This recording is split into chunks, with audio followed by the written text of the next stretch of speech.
Shalom teman-teman semuanya yang terkasih di dalam Tuhan. Selamat berlibur dimanapun kalian berada.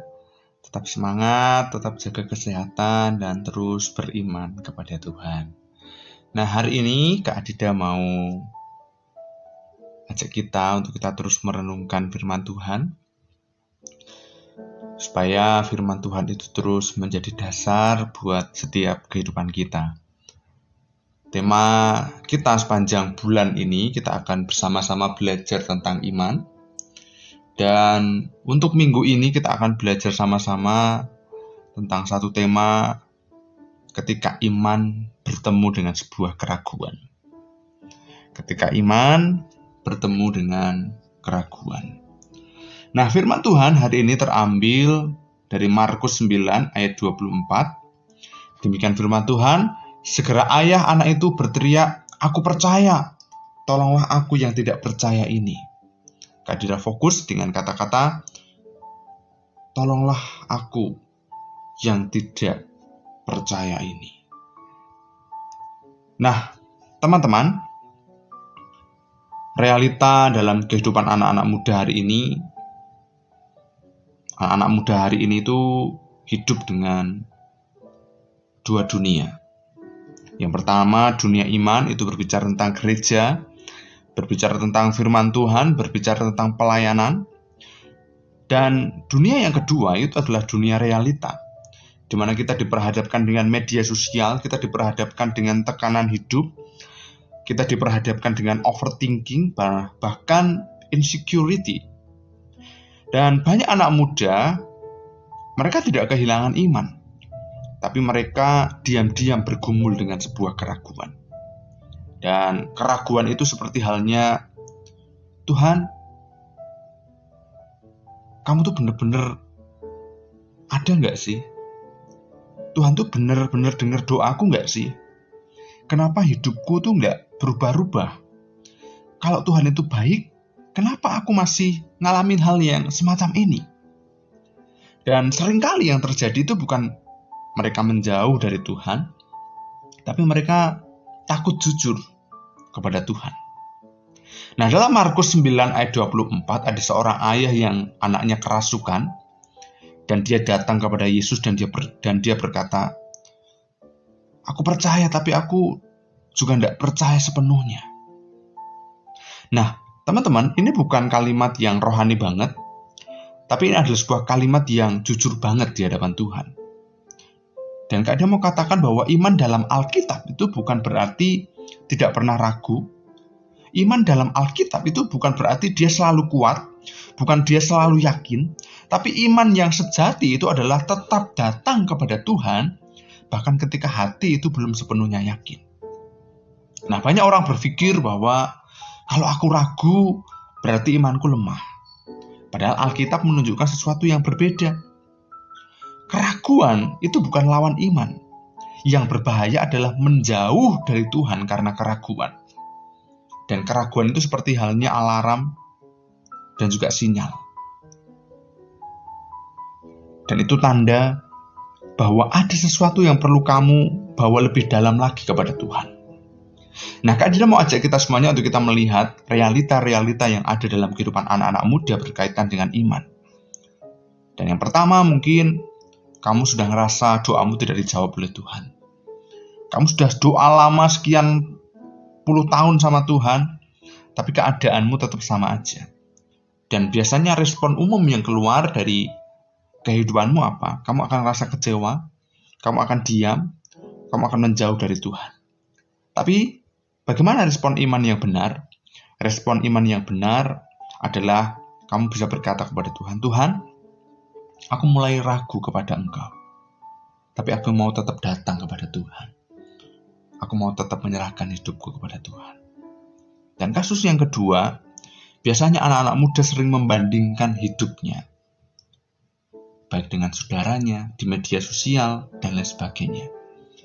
Nah, seringkali anak-anak muda membandingkan hidupnya ketika dia melihat orang lain lebih sukses, ketika dia melihat orang lain lebih bahagia, ketika dia melihat orang lain lebih diberkati hidupnya, maka akan muncul dalam pikirannya, kenapa Tuhan kok nggak adil ya? Nah, kalau teman-teman mengalami situasinya semacam ini, bagaimana respon iman yang benar?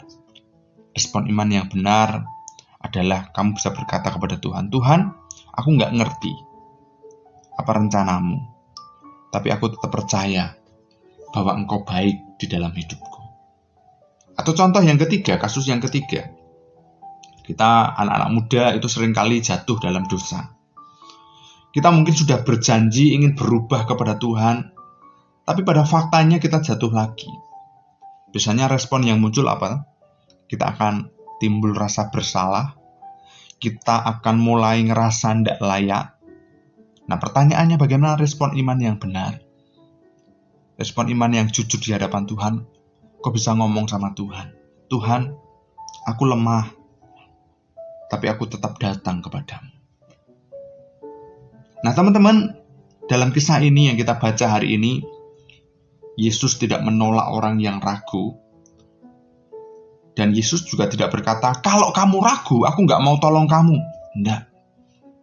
Tapi justru Tuhan Yesus merespon iman yang jujur.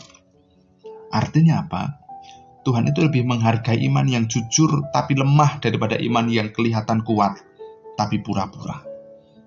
Maka dari itu Kak Dida ingin mengajak kita semuanya belajar hari ini. Dari ayat yang kita baca hari ini, kita bisa simpulkan bahwa iman itu bukan tentang tidak pernah ragu, tapi tentang tetap datang kepada Tuhan dalam keraguan. Dan yang kedua, Tuhan tidak menolak keraguan yang dibawa kepadanya, tapi Tuhan bekerja melalui kejujuran hati. Dan yang ketiga, keraguan bisa menjadi pintu pertumbuhan iman. Jika kita tidak lari, tetapi kita tetap mendekat kepada Tuhan. Maka dari itu sama-sama minggu-minggu ini kita mulai belajar, kita mau jujur dalam doa. Kita mau berhenti menggunakan doa-doa yang kalau Kak Dida sebut template rohani.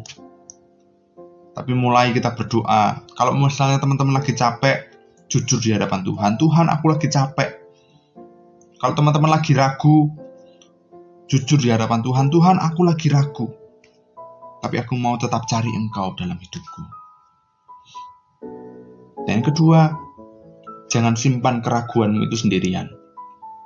Tapi teman-teman bisa cari pembina rohani Kak Dida, bisa ketemu dengan komunitas-komunitas yang ada di RG, di KTB.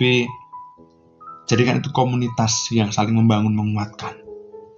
Karena Kak Dida mau katakan, iman itu tidak dibangun sendirian. Tapi kita butuh sparring partner. Dan yang ketiga, Kak Dida mau ajak kita semuanya untuk kita ganti overthinking kita dengan God thinking. Jadi setiap kali pikiran negatif muncul dalam hidupmu, kau harus mulai ngelatih dirimu untuk berkata, aku mungkin belum mengerti rencana Tuhan, tapi Tuhan tetap bekerja dalam hidupmu. Nah, itu harus kita terus lakukan dalam hidup kita. Jadi teman-teman yang terkasih dalam Tuhan, iman itu bukan perjalanan yang lurus.